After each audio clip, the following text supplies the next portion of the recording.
하는 일이 없이 세월을 헛되이 보내는 것을 우리가 허송세월 혹은 허도세월이라고 합니다. 이것은 모든 인생의 삶의 결론이라고도 볼 수 있습니다. 아무리 많은 것을 이루고 소유하고 성취했다고 해도 인간은 아무것도 가지고 가지 못합니다. 아니라고 말할 사람은 아무도 없습니다. 근데 성경은 분명히 말합니다. 전도서 5장 15절에 그가 모태에서 벌거벗고 나왔은즉 그가 나온 대로 돌아가고 수고해 얻은 것이 아무것도 자기 손에 가지고 가지 못하리니. 디모데전서 6장 7절에서 바울도 말합니다. 우리가 세상에 아무것도 가지고 온 것이 없음에 또한 아무것도 가지고 가지 못하리니. 한마디로 유한한 인생, 저와 여러분에게 주어진 죽음은 헛수고라는 결론을 주고 있습니다. 살아가면서 뭔가를 얻기 위해서 썸씽을 기대하고 썸씽을 얻기도 하고 썸씽을 마음에 소망하지만 죽을 때는 썸씽은 다 없어지고 뭐만 남습니까? 아무것도 없는 nothing만 남습니다. 오늘 주님은 우리에게 바울을 통해서 이 헛수고 인생 우리에게 세월을 아끼라고 말씀하십니다. 헬라어에는 시간을 나타내는 두 가지 단어가 있습니다. 하나는 크로노스라고 하고 다른 하나는 카이로스라고 말합니다. 크로노스는 일반적 시간의 개념을 말합니다. 영어로 크로노클 또는 크로날리지라고 하는 흘러가는 우리 일상의 모든 시간들을 크로노스라고 표현합니다. 카이로스라는 말은 무슨 말이냐면 특정한 시간, 의미 있는 시간, 보람 있게 느낄 수 있는 뭔가 나에게 남아있는 시간을 헬라인들은 카이로스라고 표현을 했습니다. 저는 카이로스를 다른 말로 해석하고 싶습니다. 카이로스라는 말은 기회라고 해석하는 것이 맞는 해석이라고 생각합니다.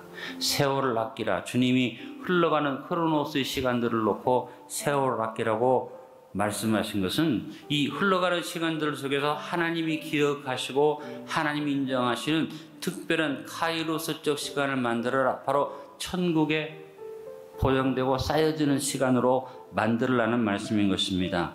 사도 바울은 흘러가 버리는 이 크로노스의 시간들을 오늘 본문에 뭐라고 말합니까? 따라합니다. 때가 악하니라. 세월을 내 것으로 속량합시다. 기회는 사는 것입니다. 투자하지 않고 대가를 지불하지 않고 기회를 잡을 수가 없습니다. 세월을 아끼라 할 때 아낀다는 동사는 헬라어로 에카골라조라는 말인데 이 말은 속량한다, 값을 지불하여 내 것으로 만든다는 의미를 가진 단어입니다. 바울은 자신의 서신에서 에카골라조라는 말을 3번 썼는데 갈라디아서 3장 13절에서 그리스도께서 우리를 위하여 저주를 받은 바 되사 율법의 저주를 속량하셨으니 기록된 바 나무에 달린 자마다 저주 아래 있는 자라 하였습니다. 오늘 본문 16절에서 세월도 값을 지불하고 사는 것처럼 그 세월에다가 네가 대가를 지불하고 네 것을 삼으라는 말을 했고 골로새서 4장 5절에도 외인에게 대해서는 지혜로 행할 세월을 아끼라. 결국 세월을 아끼라 이 말은 따라합니다. 기회를 사라. 때가 갑니다. 그래서 많은 사람들이 많은 시간을 낭비하고 허송세월합니다. 그냥 시간을 크로노스의 의미로 보내버리고 맙니다. 우리에게 주어진 24시간이 나의 시간 같으나 다 내 시간이 아니라 흘러가버리는 시간들입니다. 근데 지혜로운 성도는 그 시간을 자기 것으로 만듭니다. 기회를 삽니다. 그냥 살 수 있습니까? 값을 지불해야지 됩니다. 무슨 값을 지불합니까? 크로노스의 시간들에게 수고를 지불하고 땀을 지불하고 노력을 지불하고 정성을 투자해서 그 크로노스에 흘러가는 시간을 바로 내 시간으로 카이로스 쪽으로 속량해서 내 것으로 삼아 세월을 아끼는 저와 여러분 되어지기를 바랍니다. 무엇보다 담대함으로 도전하여 주어진 시간들을 기회로 삼도록 도전하는 삶을 삽시다. 기회는 담대한 사람의 것입니다. 기회가 주어져도 담대함이 없으면 기회를 놓치고 맙니다. 기회가 주어졌을 때 우리는 단호하게 담대하게 도전해야만 합니다. 도전하는 사람이 기회를 잡습니다. 그래서 오늘 18절에 술 취하지 말라. 이는 방탕한 것이 오직 성령으로 충만함을 받아라. 술에 취하면 사람이 담대해지는데 술 취함의 담대함은 뭡니까? 만영이죠.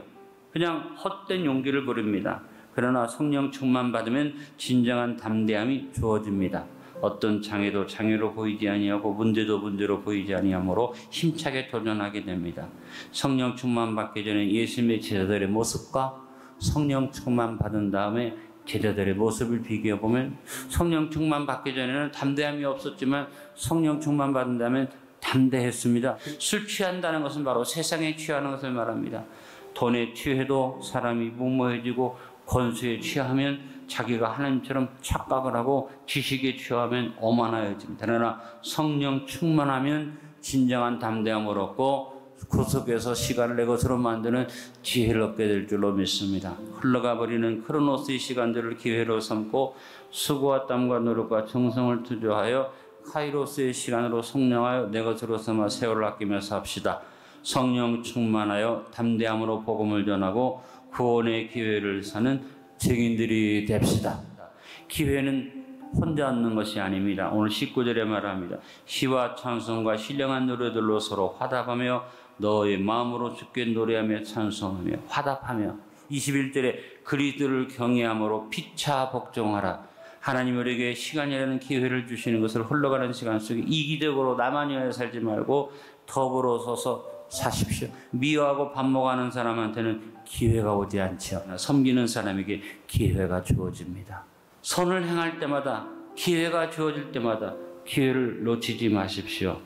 따라합니다. 서로 화답하며 피차 주고받으며 선을 행하고 섬기고 사랑하며 삽시다. 결론을 맺습니다. 흘러가는 크로노스의 시간들을 카이로스적 시간인 기회로 만드는 지혜자들이 됩시다. 허송 세월을 기회로 만듭시다. 일상의 삶의 작은 것에 최선을 다합시다. 범사의 지혜의 주인이신 하나님께 지혜를 구합시다. 악한 세월을 성령하여 내 것으로 삼고 성령 충만하여 담대하게 행합시다. 서로 사랑하며 화답하고 피차 복종함으로 섬기는 삶을 삽시다.